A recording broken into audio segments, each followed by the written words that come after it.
My first year as a park ranger also happened to be my last. In fact, if I'm being honest with you, I didn't even make it a full year. But I wasn't the only person in my division that resigned that day. My partner filled out his paperwork as well, and he worked in the specific station for 4.5 years before I even started.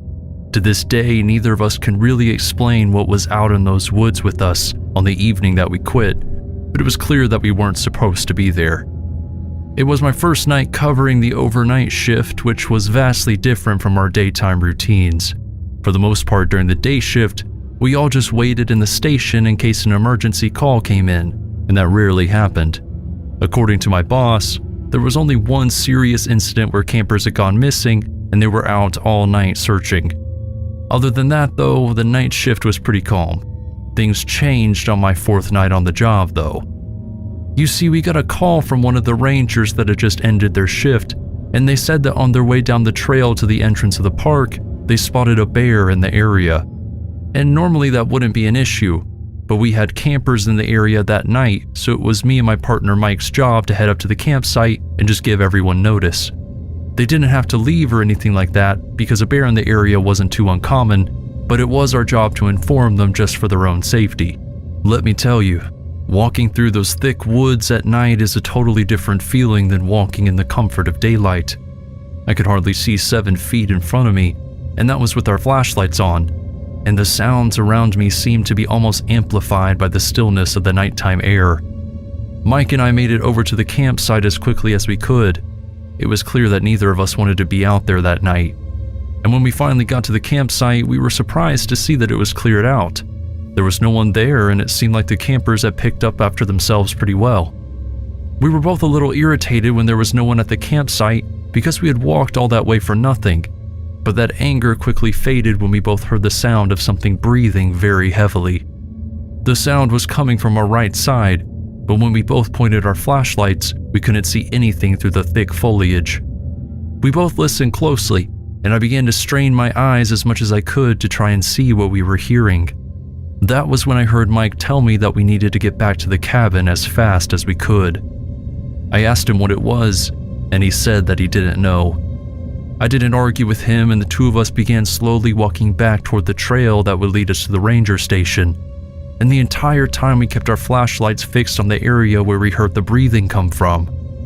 Almost as soon as we started moving though, I could feel chills running through my entire body as the deep breathing noise slowly shifted to a low guttural growl. Out of nowhere, we could have heard the sound of something running through the woods behind that tree line, and though we couldn't see it clearly, we could tell that it was very large.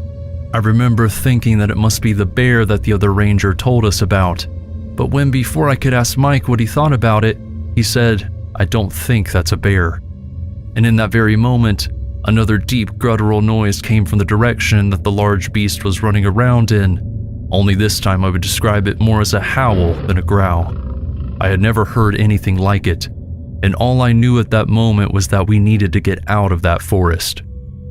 Mike and I took off as fast as we could toward the ranger station, though we knew that it was at least a 4-minute sprint, and the entire time we could clearly hear whatever it was following us. I'll never forget the sound of the animal's heavy footsteps as it practically ran alongside us in the woods.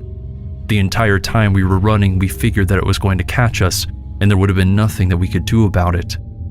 Thankfully, about 200 feet away from the cabin, Mike and I both heard whatever it was shift its course as it started running in a direction that was away from us. That night, we made it back into the cabin and tried for hours to figure out what it was that chased us. And when we couldn't figure it out, we both decided that it might be better to find a different job that wasn't anywhere near that ranger station.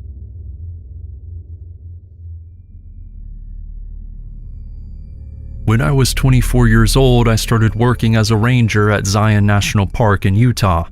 And one of the things that they informed us about during training was to be wary of the weather. And that's simply because, even though it didn't happen every time that it rained, flash floods were something that occurred in the park, especially in the areas with a lot of trails through the canyon's crevices. Now, even though they warned us to be wary of flash floods, for the first 4 years that I worked in the park, I had never actually seen one, and therefore I never really understood the warnings. But when you see your first real flash flood, you'll understand why there's something that you should never joke about. I'll never forget it. We had closed one of the trails on a weekend in the middle of the summer because we were getting a lot of flood warnings, and that didn't go over well with some of the hikers that had come to visit on summer vacation. So for all of Friday and the first half of Saturday that weekend, a few of the other rangers and I kept having to go out to the trail to stop young hikers from trespassing because we kept finding out that they were using that trail. That all stopped when the rain started coming down on Saturday though.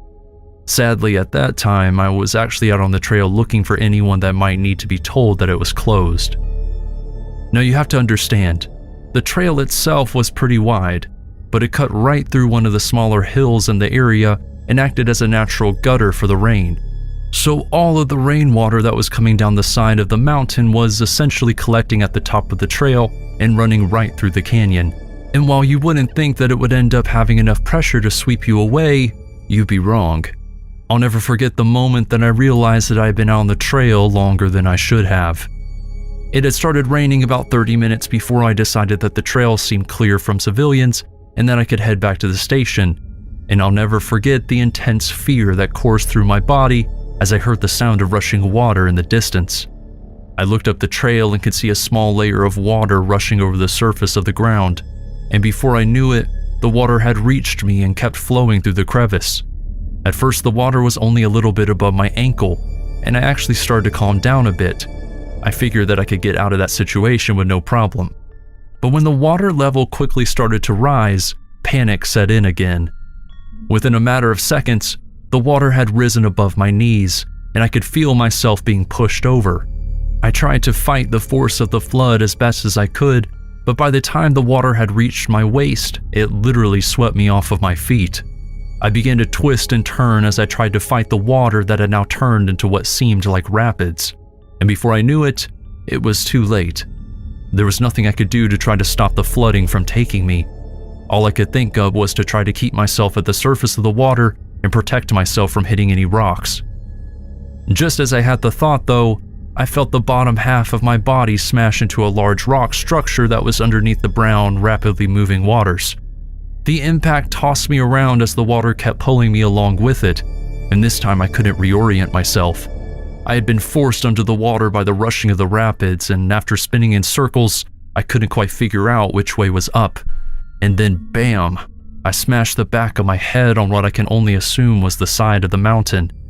Everything went black after that, and all I could think of was that I was dead. Thankfully, the trail opened up shortly after I had been knocked unconscious, and the water level dropped enough for me to resurface, and I was saved by a nearby hiker that actually should not have been on that trail in the first place. After waking up in the hospital, I thanked the man for saving my life, and he explained to me that he had actually just managed to make it out the crevice before the water started to trickle by him. The only reason he was waiting there was that he didn't want to be swept away as I had been. Either way, I was very happy that he was there to pull me out of the shallow water and bring me to safety.